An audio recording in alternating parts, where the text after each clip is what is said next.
Merci. La parole est à Thomas Mesnier pour le groupe République En Marche. Merci Madame la Présidente. Merci Madame la rapporteure pour ce travail de grande qualité, ayant permis en un temps très court de dresser un panorama éclairant de la situation des EHPAD, des équipes qui y travaillent et de la population qui y est accueillie.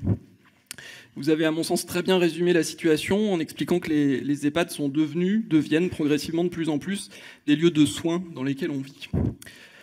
Plusieurs points m'ont particulièrement alarmé dans votre présentation concernant la médicalisation des EHPAD, cela dit. Tout d'abord, le fait que le médecin coordinateur manque dans un tiers des établissements, alors même que sa présence est obligatoire dans ces mêmes établissements depuis 2005, et la restriction de son champ d'action et de prescription, alors même qu'on manque justement de médecins. Vous avez rencontré les jeunes gériatres. Avez-vous trouvé avec eux des pistes pour attirer les jeunes vers cet exercice? Que pensez-vous d'élargir le champ d'action des médecins coordonnateurs?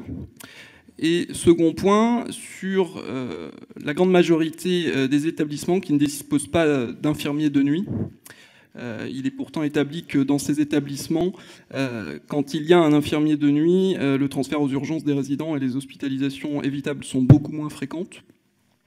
On en a parlé ensemble, ces hospitalisations sont déstabilisantes pour les résidents, leurs familles. Vous avez évoqué l'obligation de présence d'un infirmier de nuit. Obligatoire. C'est un objectif ambitieux. Cela posera des difficultés similaires au problème médical en termes de recrutement et de financement.